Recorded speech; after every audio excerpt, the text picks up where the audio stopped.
Do you believe the United States and Russia are at war with each other? People call it hybrid war.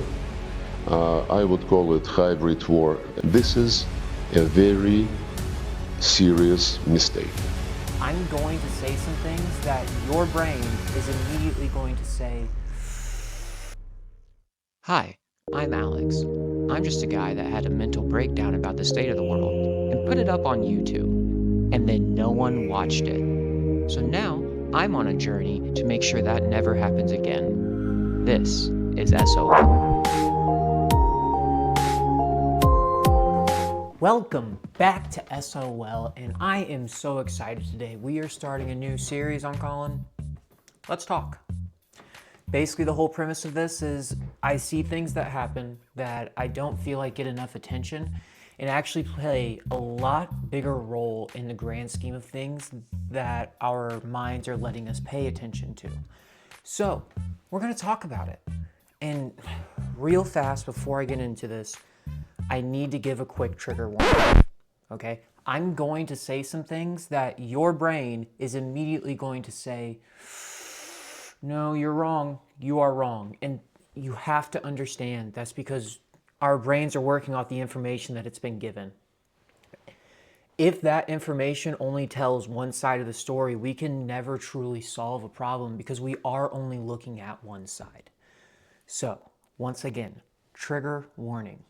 If you are okay with having your thoughts challenged, if you want to take the time to look deeper into things and think a little more critically, this is the channel for you. This is the video for you. I think you will at least get something out of it. If as soon as you heard me say that, you're immediately like, you are off my Thanksgiving invite list, this video is not for you. I am not going to pander for views. That is not what we do here. Just click off. It's gonna ruin your day. I don't want to do that. Okay? I want everyone to move at the pace they need to move at to understand how can we challenge the way we think rather than reaffirm. So, with that, let's get into it. Today we are talking about a bombshell of an interview of Tucker Carlson and the Russian Prime Foreign Minister, Sergey Lavrov.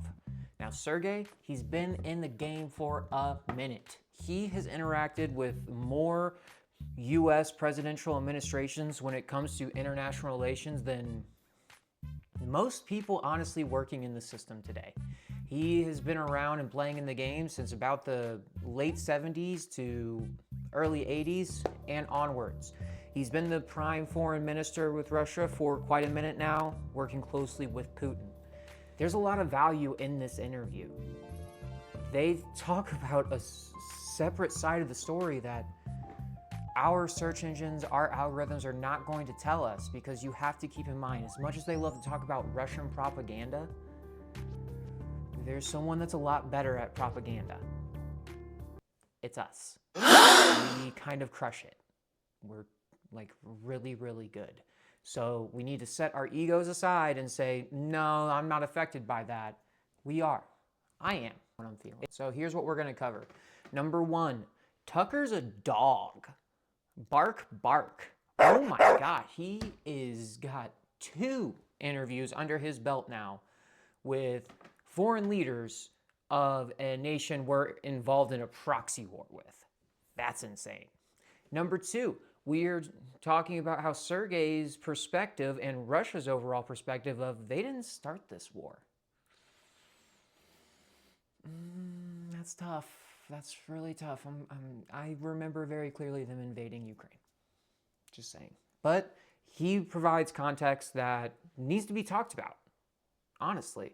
Number 3, the U.S. is playing with fire, according to Sergey. That's my own phrasing, but a lot of the themes of what he is talking about how we are just poking and instigating, and it's not going to lead to anything good. Also, what we're going to be talking about along those same lines, let me check here real fast. Yeah, Britain can screw off. They are messing up a lot of stuff, according to them. Most importantly, the peace deal that apparently was struck in 2022. That's 2 years of death. Because apparently someone from Britain didn't want the war to end. And finally, how do we end this? The most important part. It's like, it's stated in this interview.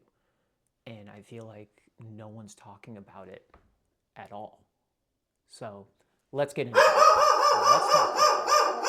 I wanted to start off here because this is more overarching throughout the interview. And I think it's important to touch on. Number one, we got to give Tucker his flowers. Holy cow.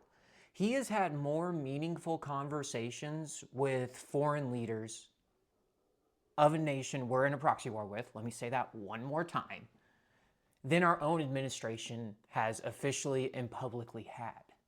And that's addressed in this interview. That's great. Like, I don't care what you say, what side you're on. That is a great thing to happen because we need conversation to end this. Because if we continue down this path that we are going of constantly saying, you got to stop, and the other side saying, we're not going to stop, you guys started this, we're just finishing it, it's not going to end the way that we want it to. And more people who really, come on, they don't want to die. They don't want to go to war. Just like in Russia, just like in Ukraine, most of them wake up every single day just trying to live their lives. And they deserve to because they're human beings. We got to figure that part out, but we can't do it through incessant fighting.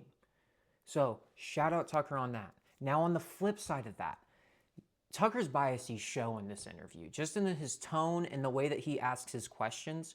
He clearly wants to place the blame on the Biden administration and NATO and the other supporters of NATO, more so than on Russia. I don't think that's right.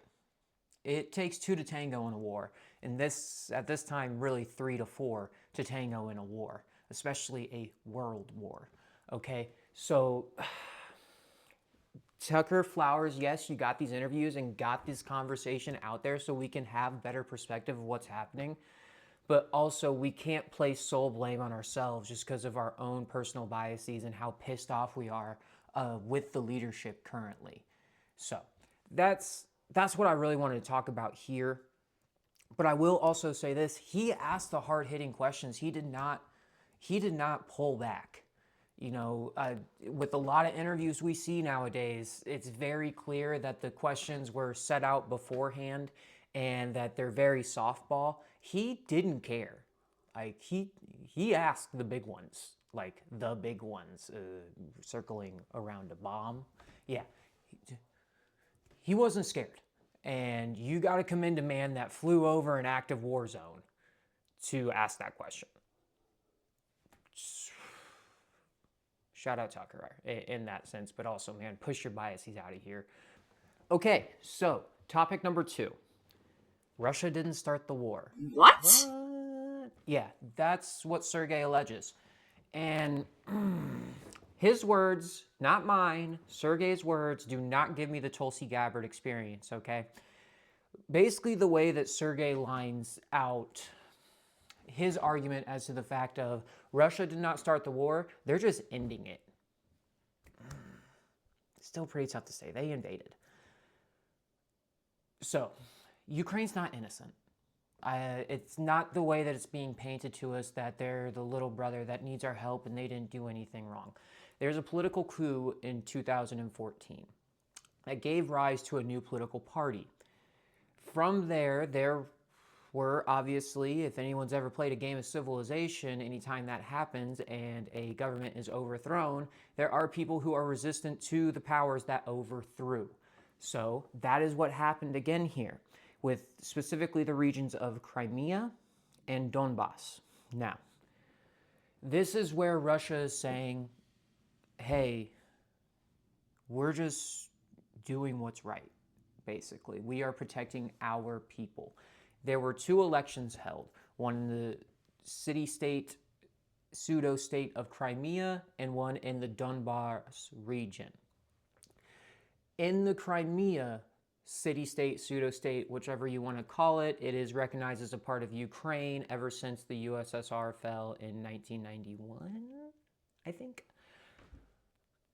They held an election to say, hey, do you want to side and stay a state with Ukraine, or do you want to join Russia? And it was a pretty resounding we want to join Russia. I think it was a 90% we want to join Russia, 86% total voter turnout. So again, in Russia's eyes, they are acting within the UN Security Charter to secure their region that has stated they want to be a part of them. Now, caveat, really big caveat, Crimea was occupied by Russian forces at the time of the election. So naturally, a lot of other foreign leaders are kind of like, yeah, dude, that doesn't really count. And I don't blame them, because it's just redo the election without you occupying the territory. We can clear that up real quick. Donbass was a little bit different. Still same idea. Rather, they were only given the option of, do you want to remain an independent region, or do you want to join the new Ukrainian government? So, with that being said, they also had an occupation at that time, but it was a separate group of insurgent forces. Not Russian, not Ukrainian, but a whole other group. These waters are muddied. So you can make the argument for Sergey in the fact of, yes, they did vote to technically join Russia, but how valid are those election results? Sergey seems to believe they're pretty valid, and that's why within, again, under the UN Security Charter, they are acting within accordance to protect their region and bring them back to their people. Another huge part of where they are saying they didn't start this war has been the aggressive attack on Russian culture within those regions. Ukraine has passed many laws, and I'm going to be honest, this one sent me a little bit. This one made me pretty upset once I actually looked into it, because Ukraine's passing laws saying they are not allowed to practice Russian-focused religion, speak Russian, learn Russian, and do any type of education on Russian history. They're stripping those people of their ancestral culture. You can say it however you want. You can try to justify it in your brain however you want. But when I look at that, I see us supporting a country that is stripping away people's ancestral culture, which I don't know if you all remember, that was kind of a pretty big point of contention here in the States, actually still probably to this day. So if you've got a Ukrainian flag in your tagline and you also are upset about people's culture not being celebrated and not being allowed to be taught, you're looking not so great right now. Hi, I'm the problem, it's me. Okay, so next topic. U.S. is playing with fire. Again, my words, not necessarily Sergey's, but that was the point he was trying to communicate within the interview. Our approval of long-range ballistic missile attacks was not a good look, and it played a massive role in the current escalation that we are seeing today. It also was the main reason for the unveiling of the Oreshnik missile, just trying to show the capability of what Russia has at its disposal. And it's pretty scary. He also came out and confirmed that while there are back-channel communications, the same message is coming across at all times from the U.S. Hey, you have to stop. We're not hearing you out. You have to stop. There is no room for conversation with them. Again, I can understand both sides of the argument there. Number one, well, they invaded a country. You lose ability for negotiations at that point. Number two, or I guess the flip side, that messaging is not working. And if we continue to do it, we're going to keep spinning our wheels. And again, people are going to keep dying. And that's not what anyone needs or wants. If you do, I massively, massively question your personal integrity. I don't want anyone to die over a territory dispute. That seems like there are a couple non-violent ways to address this. He also pointed out of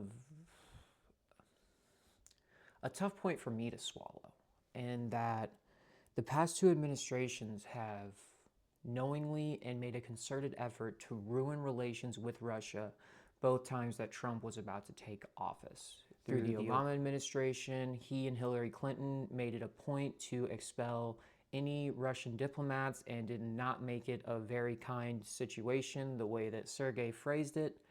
And then now obviously escalating us to what could possibly be considered World War III, or at least the beginnings of it. Personally, I believe in 50 to 60 years from now, just like how we read about the assassination of Archduke Ferdinand, we are going to look back at that moment of allowing long-range ballistic missile strikes from NATO-provided countries for Ukraine. That's my personal opinion. I guess however long the internet lives forever, we'll be able to see if I'm right. He did also talk about how social media is influencing the way they view us, and the fact that he sees the Ukrainian social media atmosphere as a fact of these Ukrainians are not fighting for their right to freedom, they're fighting because they hate Russians, and that we are supporting them just because we want the natural resources and basically to have a Ukrainian servant. Now that is almost the complete opposite to the narrative that is told to us. So who's right? I mean, only a select few people on this planet know, unfortunately.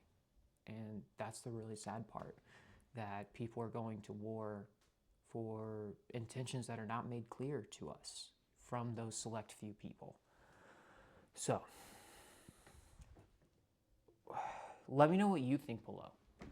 I'm genuinely curious about how you feel the way that we're handling this situation. And are we just looking for the resources, or are we really trying to protect freedom?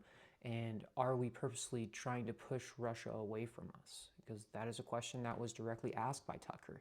He said, do you feel the concerted effort to push Russia away rather than bring them into a Western Bloc country? And is that still possible? And according to Sergey, it's not. The Chinese alliance with Russia is what is seen as permanent, mainly due to geographic neighbors and similar styles of government. So, again, tell me what you think. I'm curious. Do me a favor, please. Get out of here. Get out of here, man. Shit, I'm saying. Okay, next subject. This one's going to be a double whammy. I'm going to put them both together because they're both very related. And the first part is Britain can screw off. Straight up. I am tired of their colonializing behavior causing so many of these problems. It is prevalent in Gaza through many of the coups and government destructions we've seen in multiple regions that they used to stake claim to. It's not right, and we're seeing that behavior in a different way again, according to Sergey. So he says that they're the reason that peace deal that happened in, I believe, 2022 was cast away. And when I looked into it further, Ukrainian side also kind of confirmed that. So basically what it was the Istanbul Agreement. The Istanbul Agreement set out the terms to end the war, to put us into a ceasefire, and then move forward with negotiations to figure out this territory dispute. I have my own opinions on the Istanbul Agreement, on whether or not it would have actually given us consistent peace throughout the region. It's pretty shaky. But according to Sergey, there was a signed agreement. And then once that agreement was brought back to Ukraine, former Prime Minister of the UK, Boris Johnson, said, no, keep fighting. And that's what I have a problem with. Those are not your citizens. The people fighting in that war did not elect you. And for you to say, no, keep fighting, when they made it clear they wanted to end, that's not right. It's not right. I'm sorry. Like, again, no matter which way you cut it up, a person from another country apparently made that call and axed a peace deal. How can we justify that? I don't get it. But that moves straight into, again, Tucker asked the hard-hitting questions. How do we end this? And Sergey was very direct. He was. He said Russia is ready for peace talks, even though Zelensky has now banned them. Not a good look. Sorry, Zelensky, not a good look. He also said that the terms that were agreed to within the Istanbul Agreement would be a great foundation for the peace talks and something maybe tweaked a little bit they could move forward with. The main terms of that is for Ukraine that they would have assurance of security from all of the major powers within the world, including Russia, to protect them in the case of another Russian invasion. It's muddied waters. It is. And then they said also that within that agreement, that the negotiations for the territory dispute would take place for the next 10 to 15 years. And that's where I think the agreement really misses its mark, because it's not addressing the core issue of what this war allegedly is all about, which is for Russia, protecting Russians who have said they want to be a part of Russia, that are having their culture stripped away from them, and taking away their territory. For Ukraine, it's taking away what they say was an illegitimate election, so they still have claim to those regions. So it's not addressing the core issue, and then it could easily end up being another, say, like Gaza, Palestine, Israel argument. And we can see another 40-year war that's on and off that gets people going what seems like every 4 years. Anyone know what a common election cycle is for the US? Yeah, I know. Still, it's a weird place. I will say this, again, it is wrong for Boris Johnson to shut down that agreement. And number two, if we have a side saying, hey, let's come to the table and talk about peace, we have to listen. We have to. We owe it to all those people on the ground fighting right now. So that's my take. Again, let me know down below. What do you think? Give me some conversation points to understand what the other counter argument is to what I'm seeing when I see that interview. And go watch the interview for yourself. See what you think about it. Don't just take my opinion. That's the problem that we have. But I want to make sure this opinion is out there to try to instigate some type of thought that's going to challenge the way you think rather than what your algorithm's telling you. So that's the end of the first Let's Talk About It episode. I hope y'all enjoy it. I really need your help. Comment, like, subscribe.